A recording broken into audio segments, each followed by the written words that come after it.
रसूल अकरम सल्लल्लाहु अलैहि वसल्लम की ज़ात मंबाई हिदायत व मोहसिन इंसानियत, मजलूमों का मलजा व मावा। आका करीम सल्लल्लाहु अलैहि वसल्लम ने इंसानियत को शर्फ और इंसानियत को इंसानियत सिखलाई।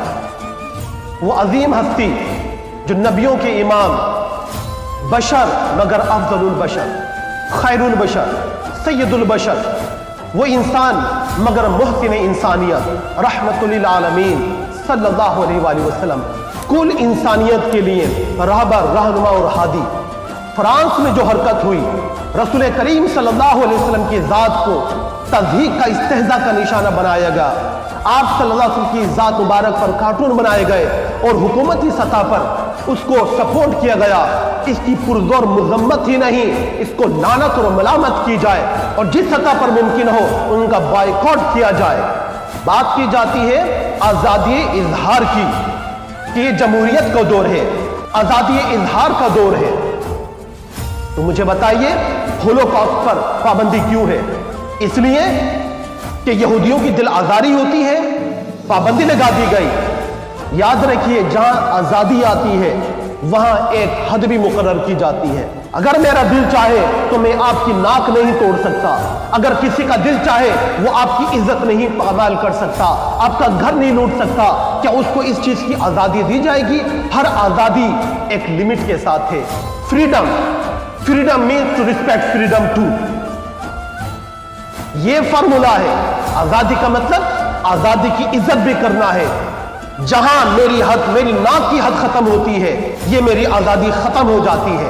अगर हिंदू, सिख, बुद्ध मत, ईसाई, यहूदी सारे मज़ाहिब अपना एहतराम मांगते हैं, अपनी मजहबी शख्सियत, मजहबी कुतुब का एहतराम मांगते हैं, तो मुसलमान इस बात का बबांग दोहल डिमांड करते हैं कि उनके मजहब, उनके अकायद, उनकी नबी की हुर्मत का भी एहतराम किया जाए। कुछ लोग सोशल मीडिया पर कहते हैं कि वो लोग अगर सरकार के कार्टून बनाते हैं, नबी करीम सल्लल्लाहु अलैहि वसल्लम के नाउज़ुबिल्लाह कार्टून बनाते हैं, उन्होंने हुजूर को तो देखा नहीं, लिहाजा वो कार्टून हकीकत पर मबनी नहीं है। आप उस पर एहतजाज करेंगे, प्रोटेस्ट करेंगे, उनको मजा आएगा, लिहाजा आप खामोश होकर बैठ जाएं, कुछ भी नहीं होगा। ये लोग जो इस तरह की बात करते हैं, जो इन लोगों को सपोर्ट करते हैं, ये उनके दलाल बनकर बैठे हैं। टांग पे टांग रख के चीर ना दे, जुबान गुद्दी से खींच ना ले, तुम्हारी आंखें ना फोड़ दे कि नबी करीम सल्लल्लाहु अलैहि वसल्लम की अजमत, आपकी इस्मत, आपकी शान और वकार में अगर तुमने एक नाज़िबा भी कलमा कहा तो वो पूरी उम्मत मुस्लिमा को बर्दाश्त नहीं है। ये लोग जो सोशल मीडिया पर उम्मत को ये सजेशन देते हैं कि खामोश होकर बैठ जाओ, नबी करीम सल्लल्लाहु अलैहि वसल्लम के दौर में काब बिन अशरफ यहूदी था, आका करीम सल्लल्लाहु अलैहि वसल्लम की शान में गुस्ताखी करता था। साहबा कराम रात के अंधेरे में गए, उसके घर में कूदे और उसके जिस्म को खून में नहला दिया, उसको मार दिया, जान से खत्म कर दिया। तुम बोने पिद्दे बरसाती मेंढक, तुम सिखाओगे हमें क्या करना है? अगर तुम्हारी माँ, बहन, बेटी, बीवी अगर उसकी कोई तस्वीर बनाए, तुम्हारी बहन, बेटी और माँ को किसी ने देखा ना हो और ऐसी तस्वीर बनाए जो तुम्हें बर्दाश्त ना हो, लेकिन तुम्हारा नाम, तुम्हारे बाप का नाम, तुम्हारे दादा का नाम और तुम्हारा पता लिख दिया जाए, तो तुम क्या करोगे? तुम क्या करोगे? तुम हतक इज्जत का दावा करोगे, अदालत का दरवाजा खटखटाओगे और उस शख्स को चाहोगे वो मुजरिम कैफिर किरदार को पहुंचे। तुम्हारी माँ, बहन, बेटी की इज्जत इतनी ज्यादा है और नबी की हुर्मत कमीनेपन की इंतहा है। सरकार दो आलम सल्लम के खाके बने, आप सल्लल्लाहु अलैहि वसल्लम शान में गुस्ताखी हो और तुम उनके दलाल बनकर हमें खामोश होकर बैठने का कहा। सुनो, हमारे नबी यकता यगाना बेमिसाल है, लाजवाब और बाकमाल है। किसी वहम ने सदा दी कोई आपका मुमासिल, तो यकीन पुकार उठा, ना था ना है ना होगा। अब मेरी निगाहों में जचता नहीं कोई, जैसे मेरे सरकार है ऐसा नहीं कोई।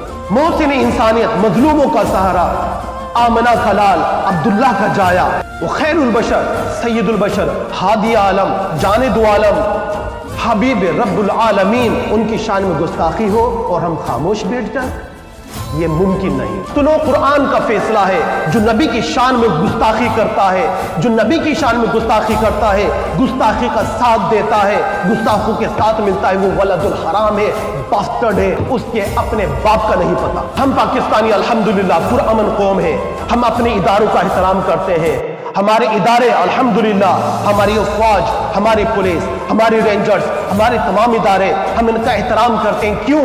اس وجہ سے ان اداروں میں عاشق رسول کام کرتے ہیں، اللہ کے شیر کام کرتے ہیں، ہم ان اداروں کا احترام کرتے ہیں۔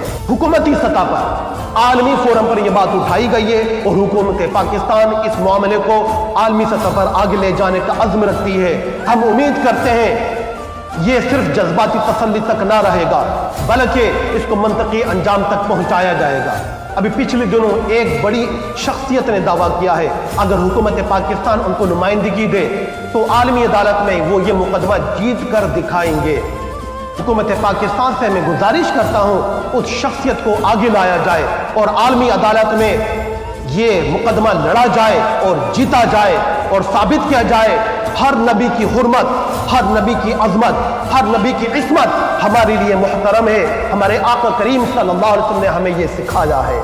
اسلام اس بات کا درس دیتا ہے، جذبات کی تسکین کا بھی اور احترام انسانیت کا بھی۔ اور الحمدللہ ہم پاکستانی ہیں۔ میں اپنے تمام عاشقان مصطفیٰ صلی اللہ علیہ وسلم بھائیوں سے عرض کرتا ہوں آپ پرامن رہتے ہوئے اپنے احتجاج کو ریکارڈ کرائیں، اپنے اداروں کو احترام کریں۔ اس ملک کی جغرافیائی اور نظریاتی سرحدوں کی حفاظت ہماری افواج، ہمارے اداروں اور ہماری ذمہ داری ہے اور ہم یہ ذمہ داری بہت سے لوگوں کو بھی انجام دینا جانتے ہیں۔